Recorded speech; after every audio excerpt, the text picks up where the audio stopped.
बिस्मिल्लाहिर्रहमानिर्रहीम अस्सलाम वालेकुम। Myself Mubashar Ahmad, lecturer zoology from higher education department. बेटा, जैसा कि आप सबको पता है कि ईटा की जो जॉब्स की प्रिपरेशन हम लोग करवा रहे हैं और उसकी लेक्चर सीरीज हम लोगों ने स्टार्ट की हुई है। पहले इंग्लिश और पेडागोजी हम लोगों ने टेस्ट सेशन के अंदर स्टार्ट की है।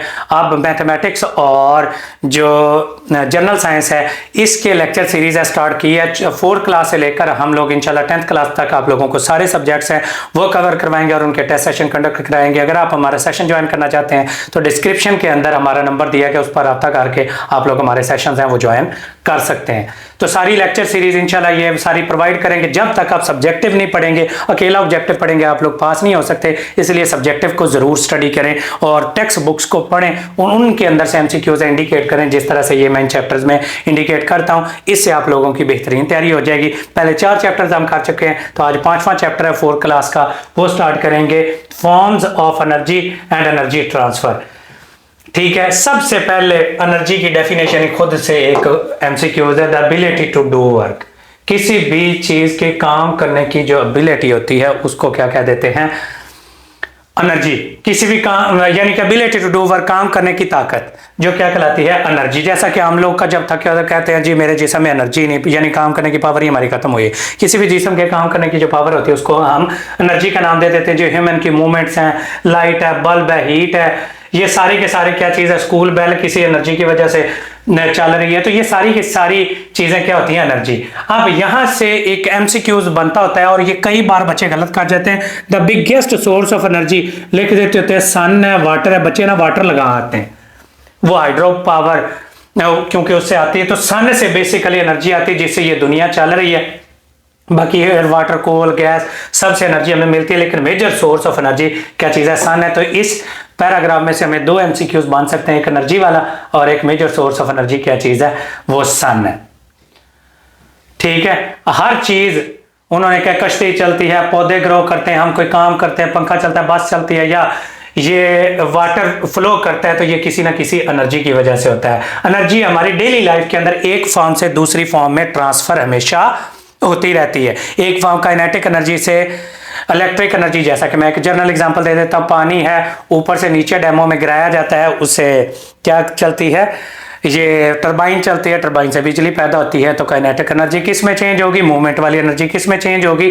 बेटा ये चेंज होगी किसके अंदर? इलेक्ट्रिक एनर्जी के अंदर। सोलर एनर्जी है, सोलर पैनल्स के जरिए किसके अंदर? इलेक्ट्रिक एनर्जी में। तो एनर्जी हमेशा एक फॉर्म से दूसरी फॉर्म में कन्वर्ट होती रहती है और ये काम आती है हमारे डिफरेंट काम करने के अंदर।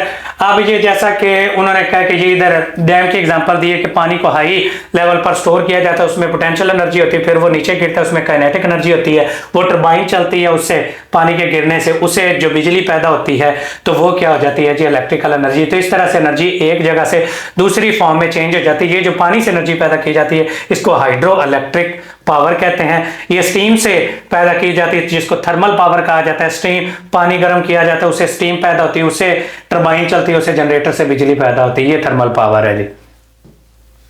ठीक है, विंड मिल के जरिए, विंड के जरिए एनर्जी पैदा होती है। तो एनर्जी एक फॉर्म से दूसरी फॉर्म में हमेशा कन्वर्ट होती रहती है। आगे आ जाता है जी कंजर्वेशन ऑफ एनर्जी। एनर्जी के सोर्सेज उन्होंने बोला है कि लिमिटेड है। कैसे कैसे? कोल, गैस, कोयला, गैस, पेट्रोल, ये सारे के सारे लिमिटेड हैं, ये हमेशा नहीं रहने। ये मिलियंस ऑफ ईयर्स पहले ज़मीन के नीचे जो दब गए हैं तो वो ऐसा ऐसा ख़त्म हो रहे हैं। तो हमें इनका वाइज यूज़ करना चाहिए और alternative source of energy use करने चाहिए अगर हम लोग फ्यूचर के लिए इस एनर्जी को बचाना चाहते हैं। अदरवाइज एनर्जी के प्रॉब्लम, एनर्जी शॉर्टेज प्रॉब्लम है वो पाकिस्तान के अंदर तो हमें अभी से फेस करनी पड़ रही। बिजली नहीं मिलती तो कभी गैस नहीं मिलती, तो ये सोर्सेज हैं, हमें अल्टरनेट इसके करने पड़ेंगे। अब एनर्जी की ये डिफरेंट फॉर्म्स उन्होंने बताई है। लाइट है, light is a form of energy जो इसकी वजह से हम लोग देखते हैं सन, स्टार्स और लाइटनिंग। ये अब अगेन एक एमसीक्यूज है बड़ा इंपॉर्टेंट के कौन से नेचुरल सोर्सेज ऑफ लाइट है? सन, स्टार और लाइटनिंग, बिजली का चमकना। ये कैंडल, ऑयल और लैंप और टार्च और इलेक्ट्रिक बल्ब, ये आर्टिफिशियल है। अब इनमें से विच of the following is a natural source of energy? Which of the following is not a natural source of energy? तो यहां से एमसीक्यूज अगेन बना हुआ है, तो ये आप लोगों को याद होना चाहिए। लाइट ऑल डायरेक्शन के अंदर मूव करती है, स्ट्रेट लाइंस के अंदर। इसके सामने कोई ऑब्जेक्ट रखें, कोई ऐसा ऑब्जेक्ट रखें जिसमें से रोशनी पास हो जाती है, जैसा कि सिंपल शीशा रखेंगे तो एनर्जी, रोशनी गुजर जाएगी। अगर कोई पैक ऑब्जेक्ट रखें जिसमें से रोशनी नहीं गुजर सकती तो उसका इमेज बन जाता है।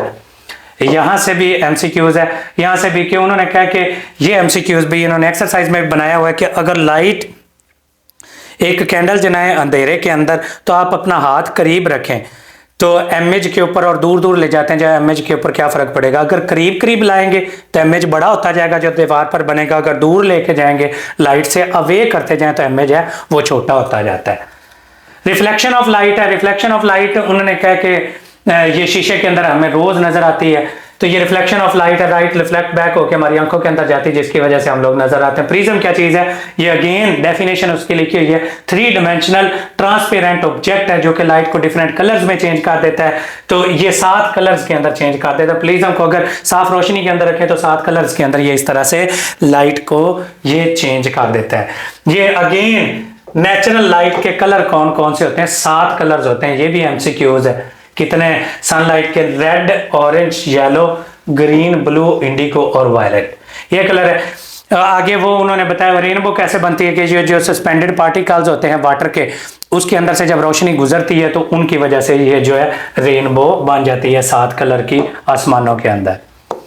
आगे आ जाते हैं जी साउंड एनर्जी। साउंड एनर्जी एक ऐसी एनर्जी जो कि वाइब्रेशन पैदा करती है, जैसा कि आप लोग स्कूल की बेल को खड़काएंगे तो वो वाइब्रेट कर रही होगी, उससे एनर्जी पैदा होगी, कानों के अंदर ये वाइब्रेशन जाती हैं जिसकी वजह से हमें सुनाई दे रहा होता है, तो ये वाइब्रेशन वाली जो साउंड होती है। Light sound also reflect, sound भी रिफ्लेक्ट होती है। अब साउंड जब रिफ्लेक्ट होती है किसी ऑब्जेक्ट से और दोबारा हमें सुनाई देती है तो उसको इको का नाम देते हैं। ये एक एमसीक्यूज है बड़ा इंपॉर्टेंट। इको क्या होती है, जब साउंड हम आवाज दें ना पहाड़ के अंदर, अब आप लोग नॉर्दर्न एरियाज में ये जो केपीके के लोग ज्यादातर रहते हैं तो वहां पर आवाज दे तो पहाड़ से रिफ्लेक्ट बैक होती है, वो क्या चीज है, इको है, जो रिफ्लेक्ट बैक होके साउंड आती है। तो इको लोकेशन, ये बैट की इधर एग्जांपल दी हुई है कि बैट है जो चमगादड़ है अपना फूड और अपना रास्ता कैसे तलाश करती है, इको लोकेशन के जरिए। इको लोकेशन क्या होती है कि ये चीख मारती है और उसके जरिए साउंड रिफ्लेक्ट बैक होती है, तो इसको पता चलता है कि साउंड किधर से वापस आ रही है किधर से नहीं आ रही, तो ये अपना रास्ता इसके जरिए चूज करती है। हार्ड और जो स्मूथ ऑब्जेक्ट होता है उससे साउंड है वो अच्छी वापस आती है। ये एक और एमसीक्यू दिया हुआ है, क्लियर इको सुनिए तो 17 मीटर तक क्लियर इको है वो वापस आती है, साफ आवाज है वो वापस आती है। हीट क्या चीज है, ये भी एक फॉर्म ऑफ एनर्जी है, ठीक है। हॉट ऑब्जेक्ट से कोल्ड ऑब्जेक्ट की तरफ हमेशा ये ट्रांसफर होती रहती है। हॉटनेस का ये टेम्परेचर है, ये किसके जरिए हम लोग मालूम करते हैं, हमेशा ये थर्मामीटर के जरिए मालूम करते हैं। थर्मामीटर जब भी गर्म जगह को टच करता है तो उसके अंदर जो अल्कोहल या ये जो मरकरी भरी हुई होती है तो वो उसका जो पारा है वो चेंज होता है, वो अपग्रेड होता है, तो उससे हमें टेम्परेचर पता चल जाता है कि इस चीज का टेम्परेचर है कितना होता है। अब जो डॉक्टर्स हैं हमेशा जो टेम्परेचर है वो हमेशा फ़ारेनहाइट के अंदर मेजर करते हैं, हमारा 98.6 जिस तरह से नॉर्मल टेम्परेचर है, और जो जनरल वेदर की कंडीशन वगैरह हमने चेक करनी होती है तो वो डिग्री सेंटीग्रेड के अंदर हम लोग मेजर कर रहे होते हैं। ये भी एमसीक्यूज है। इलेक्ट्रिक एनर्जी क्या चीज होती है, जनरेटर्स के अंदर प्रोड्यूस होती है, ये वायर्स के अंदर जाती है, सेल्स और बैटरीज के अंदर भी ये इलेक्ट्रिक एनर्जी होती है। टॉयज, टॉर्च, क्लॉक और रिमोट कंट्रोल के अंदर भी ये हमारे हाउस होल्ड में यूज हो रही होती है। Electrical energy can be transform, electrical energy ये अगेन बहुत इंपॉर्टेंट एमसीक्यूज है। इलेक्ट्रिकल एनर्जी आगे किस शक्ल में तब्दील की जा सकती है, हीट, लाइट और साउंड तीनों चीजों में ये तब्दील की जा सकती है। ये अगेन बहुत इंपॉर्टेंट एमसीक्यूज है। ये हीट के अंदर भी, लाइट के अंदर भी और साउंड के अंदर तीनों में ये चेंज हो जाती है। सिंपल इलेक्ट्रिक करंट क्या होता है, path of the current is called as the electric circuit, ठीक है। इलेक्ट्रिक करंट असल तौर पर क्या होता है, फ्लो ऑफ इलेक्ट्रॉन्स होता है और उसका जो पाथ होता है उसको इलेक्ट्रिकल सर्किट कहते हैं। सर्किट अगर ऑन होगा तो वो लाइट पास होती है, जैसा कि सर्किट पूरा वायर का है तो ऑन ऑफ का बटन जो हम लोगों ने लगाया होता है तो वो इसी बेस पर काम कर रहा होता है, अगर वो ऑफ है तो वो कंप्लीट नहीं होता। तो सोर्सेज ऑफ एनर्जी मेजर सन है, फ्लावरिंग वाटर है, विंड है, कोल है, ऑयल और गैस है, मेजर सन है। द सिस्टम लाइफ के हमेशा एक फॉर्म से दूसरी फॉर्म में एनर्जी ट्रांसफर हो रही है, लिमिटेड सोर्सेज है, इनको बचाना हमारे लिए बहुत जरूरी है। Sun is the biggest gas source of energy on the earth. और ये इको क्या चीज होता है, वो साउंड जो कि हमें सुनाई देती है जब वो बाउंस बैक होके आती है। तो साउंड की वजह से वाइब्रेटिंग साउंड कहां से प्रोड्यूस होती है, वाइब्रेटिंग ऑब्जेक्ट्स से प्रोड्यूस होती है। Which of the following is not a form of energy, water एक एनर्जी नहीं है, ठीक है। लाइट, साउंड और हीट तीनों एनर्जीज की फॉर्म है। Here when we hear the echo it come after bouncing the back, वही इको वाला एमसीक्यूज आ गया। कलर्स कितने होते हैं, ये अगेन मैंने इंडिकेट किया था, 7 कलर्स होते हैं। If we take the hand near to the light, light के करीब करीब लाते जाए तो इमेज है वो बड़ा बनता जाएगा। तो ये इधर एमसीक्यूज ध्यान से पढ़ें। If you take your hand near to the light lamp then to the wall the shadow of your hand, जैसे जैसे लाइट, ये लाइट सोर्स है, इसके करीब आएगा तो शेडो बड़ा होता जाता है। तो इधर क्या बन जाएगा, इट विल बिकम बिगर, ठीक है, ये बड़ा हो जाएगा जो शेडो का साइज है। लो जी, इलेक्ट्रिकल एनर्जी किस फॉर्म में, heat, light, sound, all of these sub के अंदर तब्दील हो सकती है। तो ये चैप्टर भी फिनिश हो गया। इन 5 चैप्टर्स अल्हम्दुलिल्लाह हमने कवर करवा दिए। तो अगला चैप्टर है हम फोर्सेज एंड मोशन है, ये कवर करेंगे। अगर आप हमारा पेड सेशन जो टेस्ट सेशन प्रॉपर तमाम बुक्स का हो रहा है, जिसमें तमाम सब्जेक्ट स्पेशलिस्ट टीचर्स हैं वो पढ़ा रहे हैं, तो वो ज्वाइन करना चाहते हैं तो ये हमारा नंबर है ऑफिशियल 0333260545, इस पर रब्ता करके आप लोग हमारा सेशन है वो ज्वाइन कर सकते हैं। बाकी best of luck to all of you. हम इंशाल्लाह सारी किताबें पढ़ाएंगे इसी तरीके से, इसी जज्बे के साथ। तो सारे सब्जेक्ट स्पेशलिस्ट टीचर्स हैं, हमारा कोई इस तरह से नहीं है ये जिस तरह से डिफरेंट एकेडमीज हैं वो एक ही टीचर सारा कुछ पढ़ा रहा है। हर टीचर हर बुक का हरफ आकर है, वो नहीं आ सकता। जैसे मुझे मैथ नहीं आती भाई, मैं एक साइंस का स्टूडेंट हूँ, मुझे नहीं आती, बायो का स्टूडेंट हूँ नहीं आती, हमें साइंस आती तो मैं साइंस पढ़ाऊंगा। जो इंग्लिश के टीचर हैं वो लेक्चरर इन इंग्लिश है, मैं साइंस का टीचर हूँ तो मैं लेक्चरर इन ज़ूलॉजी हूँ। 17 ग्रेड के सारे ऑफिसर्स हैं जो कि आप लोगों को पढ़ाएंगे। अगर आप लोग हमें ज्वाइन करना चाहते हैं तो इस दिए गए नंबर पर रब्ता करके हमें ज्वाइन कर सकते हैं। बाकी best of luck to all of you. Allah ताला की ज़ात आप सबको कामयाब करे। Thank you so much and Allah हाफिज़।